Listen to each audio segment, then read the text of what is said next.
Welcome. This is Love Well, presented by Love Now Media. I'm Halana. I'm Greg. And we're your hosts. Today, we're going to be talking about body image and weight. Oof. Why do you say that? Because it's sensitive to me. Okay. Why? Because you want to hold your hand? You just want to hold my hand. I do like holding your hand. I know you want to hold my hand. Okay. Why is it sensitive? Tell me. All right. So I think growing up, I had weight issues, and even now today, you know, I have moments where I go through spells of emotional eating, dealing with stress. Which I think everybody does. I think everybody does. Yeah. I think, and I think that does leave an imprint on how you view yourself and how you view others when it comes to relationships. You know, if you're not loving yourself, you're going to treat the other person. Wait, go back to the story. You were going to tell a story. I wasn't. Okay, well, I don't need to hold your hand anymore. I don't need. You know how many stories I got about being overweight as a kid, as an adult? But just saying, I wanted to make a point. You know, you have to love yourself, and body image is something that I, as a guy, as a man, I definitely struggle with. I have no problem saying that. I look in the mirror sometimes, I'm like, whoa. Wait, I want to pause you right there because I think a lot of folks don't expect that response, right? I think they're kind of like, based off of the magazines and the media, they're expecting the woman, not that I represent all women in the world, but, you know, to be more, you know, body conscious and have, you know, really being a part of the body positive movement. But what you're saying is really powerful is that everybody deals with it. Everybody, right? And everybody, you know, go to the gym. Deals with that. You go to the gym and you see these guys lifting like 300 pounds, like, inside of them is somebody who is possibly insecure, had really challenging experiences through their livelihood, and this is where they find confidence.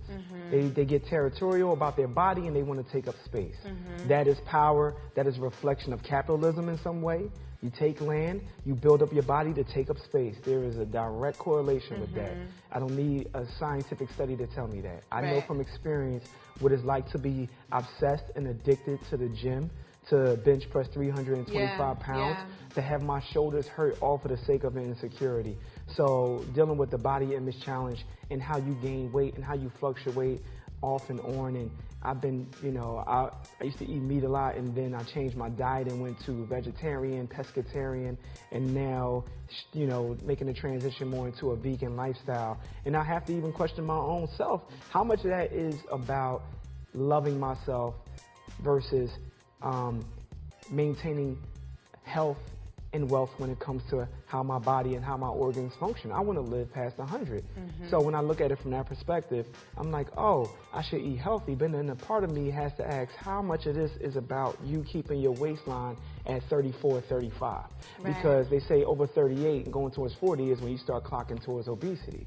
You know, so knowing all that and being a man and understanding that it's not the popular conversation for a guy to say, I have body image issues. So how do you deal with that? I mean, do you talk to other men about that? Do you talk to, like, I mean, I know we talk about it, and I guess that's kind of part of why we're here to talk about it now. I think with mature men, I definitely have had these conversations. Yeah. Even down to the emotional eating and how to cope with having a family and building a family.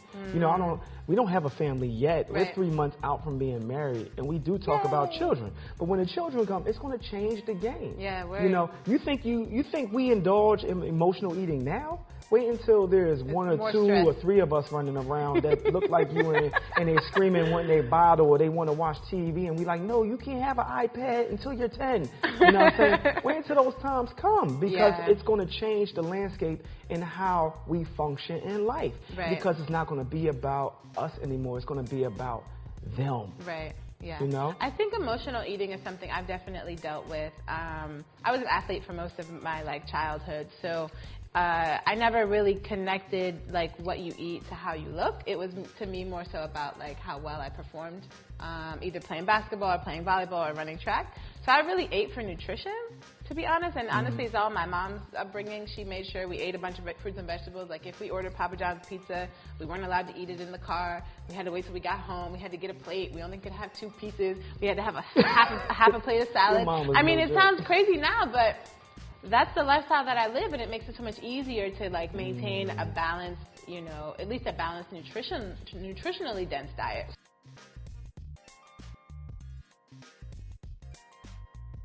So body image and weight issues in relationships, I think is a really sensitive topic. And I think if you were to gain a bunch of weight right now, how would I respond? I would be fine. Honestly, I would be fine. I mean, I think that I love you. I love you not for what you necessarily look like, but for who, almost like how you make me feel when we're together. And so to me, the outer shell is not as important as, you know, kind of what it looks like. But at the same time, I also want you to live a long time, right? I want us to have a partnership for as long as we possibly can. Yeah, and I was about to say, you know, now if you gained a bunch of weight, it would be, for me, in some ways, it would be challenging, right? Yeah. Because now I gotta entertain and I gotta reflect on how I've been mentally programmed to see shapes as a guy, right? They throw women in front of men, in front of, and not just men, right? This goes towards women. And I think about cartoons. Betty Boop was well shaped as a cartoon, right? But can you imagine what Betty Boop looks like pregnant? See, now that's the beautiful thing, right? But even Jessica Rabbit, right? And I'm not saying Betty Boop is like a pregnant Betty Boop is beautiful. Like I'm not going there, right? But what I'm thinking about is seeing you pregnant makes me think about the beauty of life, and then it gets me to expand outside of this construct of like, oh, I need to see this, bow, right, and then this, woof woof woof, right? Like when I'm thinking about like, and woof woof woof. I'm just saying they program everyone to see what attraction should be versus what it naturally is. So I had to do some unlearning around what beauty is in my own mind. So when you get pregnant, I'm going to indulge with the beauty of it. And when my stuff comes up, I'm going to be like, that's so nice. Let me finish my sentence. Okay. Oh my gosh. Anyway, but when you get pregnant, I'm going to indulge with the beauty and the change that is, and I'm going to love you through it, and I'm going to love me through it even more, because the more I'm loving me and dealing with my own personal, reflections of how I see body image, how I see weight, I'm going to also be looking at you and transferring that same energy in the most loving way possible. Yeah. In the partnership, but how is like body image and weight like played out in your relationships, period? I know for me, it was times I was afraid to take off my shirt if it became a moment of intimacy. Like there were times I was so ashamed.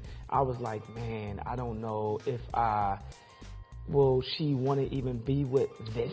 Right? Yeah. And and here you are saying, I don't care if you gain an extra. Yeah. I mean, and that is something that I would say now. I think in my younger days, I probably would have had an issue with it, right? I don't know. But I think for me as a woman, my body image issues have been around hair, like body hair, which is like a thing. And I got so excited when the body hair movement came, I jumped on the bandwagon. And I think it's okay to not get everything waxed every single week. Like, come on, y'all. It's expensive too. Like, it's very expensive. It's not the healthiest for your skin. I mean, we're talking about creating, like, taking some of the elasticity out of the skin. I mean, redness, chafing, all these things that women and people who go through waxing and all this stuff go through. I mean, I can imagine yes, somebody. I do indulge in certain things, but then other things I'm like, it's not that deep, and we do have a winter hibernation happening, once a year, and I think everybody should participate in that. Your body needs a chance to kind of just do its own natural thing. And so, you're talking about stretch marks. I'm talking about stretch marks. You're talking about, I'm not waxing nothing. Not taking off your shirt. I'm talking about, body hair. But guys I think is like waxing down there. I'm talking. I'm sorry. No matter what your thing is, like what you've experienced around body image or weight issues, I think our main message is pretty much what? Love yourself, and remember, the way you love you is how you're going to love your partner. Yes, and I would add to that, accept the changes that life brings. your body's going to change, your ideologies are going to change, your friend circles will change, your financial situation will change. Yep. And life is just this roller coaster. And I think what's beautiful about having a partner is you have somebody to share those changes with.